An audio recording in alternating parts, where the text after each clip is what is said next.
Guys, तो सरिता जेठू हैं, इन्होंने आज एक वीडियो डाला है। वीडियो में सरिता जी ने बोला कि जो भी बताऊंगी मैं सच बताऊंगी, सिर्फ मुझ पे ट्रस्ट करना।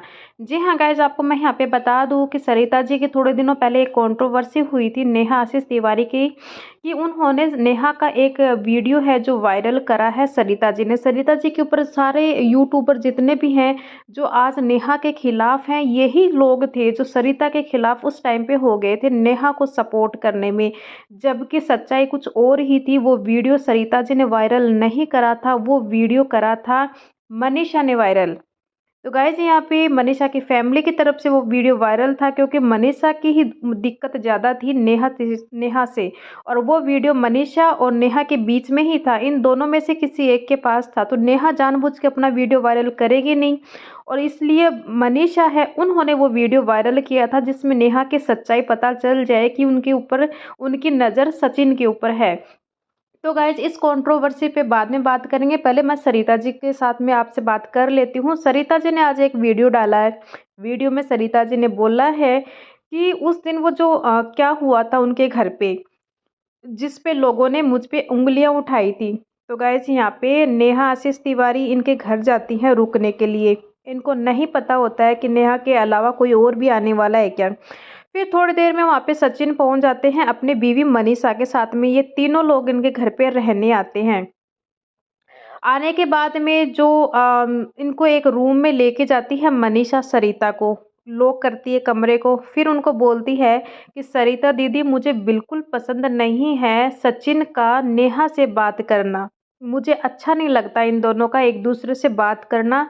आप ये बात उसको नेहा को समझाओ कि मुझे नहीं अच्छा लगता, भी सचिन की बीवी को अच्छा नहीं लगता, तो आप उनसे थोड़े डिस्टेंस बना के रखो, दूरी बना के रखो।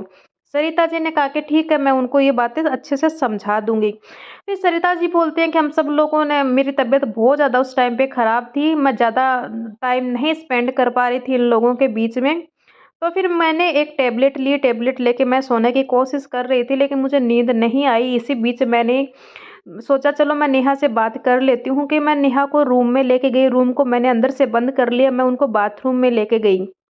बाथरूम में मैंने उनको बोला कि ये बात है, मनीषा ऐसे बोल रही हैं कि आप उनके पति से दूर रहो, उनको नहीं पसंद कि नेहा आशीष तिवारी हैं वो उनके पति से बात करे, तो नेहा थोड़ी दूरी बना के रखो, क्योंकि हर एक बीवी जो होती है ना, वो उनको नहीं पसंद होती है चीज़, क्योंकि बीवी बर्दाश्त ही नहीं करेगी। क्योंकि जो औरत जो इंसान की नेगेटिविटी परख लेती है ना, अगले इंसान की आंखों से पता लगा लेती है कि उसकी क्या है, किस चीज़ को लेके क्या उस वो चाह रहा है, क्या नहीं चाह रहा है, औरत बहुत अच्छे से समझ जाती है। तो मनीषा बोल रही है कि मुझे नहीं अच्छा लगता है कि नेहा इनसे बातें करे या फिर ये सचिन इनसे बातें करे, आप नेहा को समझा दो। तो फिर थोड़ी देर के अंदर वो बोलते हैं कि मैंने सारी बातें नेहा को बोली हैं, नेहा बाहर आ चुकी थी, मैं अपनी दवाई लेके सो गई थी, मुझे नींद आ गई थी। फिर सुबह मैं 3:30 से 4 बजे के बीच में मैं उठती हूँ, उठ के मैं बाहर आती हूँ कमरे से। मैं क्या देखती हूँ, मैं देख के शॉक्ड हो जाती हूँ, क्योंकि मनीषा, सचिन और नेहा तीनों एक प्लेट में खाना खा रहे हैं। मैं शॉक्ड हो गई देख के कि थोड़ी देर पहले मुझे मनीषा ने ये बोला था कि आप नेहा को समझा दो, लेकिन नेहा को मैंने ये बात बोली कि मनीषा तुम्हारे बारे में ऐसा सोचती है, तुम उसमें शक पैदा मत करो, तुम थोड़ी दूरी बना लो। नेहा उन लोगों के साथ में खाना खा रही है बैठ के। मेरा दिमाग खराब हो गया वहीं पे ही। मैं शॉक्ड हो गई वो चीज़ें देख के कि ये कैसे हो सकता है। थोड़ी देर पहले मैंने इसको ये चीज़ें समझाई थी, मनीषा ने मुझे ये सब बोला था आके यहाँ पे, और अब ये चीज़ें मेरे सामने आ रही है। वो बोले मेरा वहीं पे मेरा माथा खराब हो गया था, मुझे गुस्सा आ रहा था, लेकिन मैं कुछ कर नहीं पा रही थी।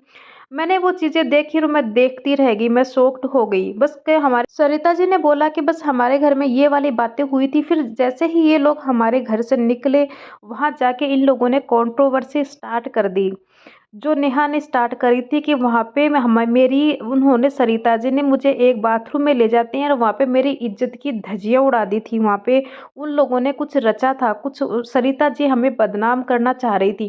तो गाइज यहाँ पे सचिन भी मिल जाते हैं नेहा के साथ में इस चीज़ में। जबकि सचिन को कोई बात पता ही नहीं थी। नेहा ने उनको मैनिपुलेट किया था कि उन्होंने ये किया, उन्होंने वो किया। सचिन ने मनीषा से पूछा ही नहीं और ना मनीषा ने सचिन को बताया कि वहाँ पे ये चीज़ हुई थी। वहाँ पे सरिता की गलती नहीं थी, लेकिन वहाँ पर इन तीनों ने गलती सरिता जी की ही बता दी थी और सरिता जी को ही फँसा दिया गया था, जबकि सरिता जी की वहाँ पे 1% गलती नहीं थी। तो वहाँ पे इतनी कंट्रोवर्सी हुई थी कि गाली-गलौज की बौछार सरिता जी के कमेंट पे जाने लगी। उन सब चीज़ों की ज़िम्मेदार नेहा तिवारी थी उस टाइम पे और सचिन थे, दोनों थे। लेकिन इन्होंने बोला कि जो सरिता जी हैं, उन्होंने बोला है कि भगवान के घर में देर है, अंधेर नहीं है। जिन लोगों ने मुझ पे उँगलियाँ उठाई थी, मेरे कैरेक्टर पे उठाई थी, मेरी फैमिली को गालियाँ दी, आज वो लोग कहीं के नहीं रहे हैं। तो गाइज़, जो चीज़ें हैं वो धीरे-धीरे ओपन आ रही हैं और जो इस कंट्रोवर्सी के जो 2 मास्टरमाइंड हैं नेहा और सचिन, उनका पर्दाफ़ाश हो गया है। तो गाइज़, ये था आज का रिएक्शन वीडियो। आई होप पसंद आया होगा। अगर पसंद आया तो चैनल को सब्सक्राइब करें और बेल आइकन को प्रेस करें। मिलते हैं नेक्स्ट वीडियो में।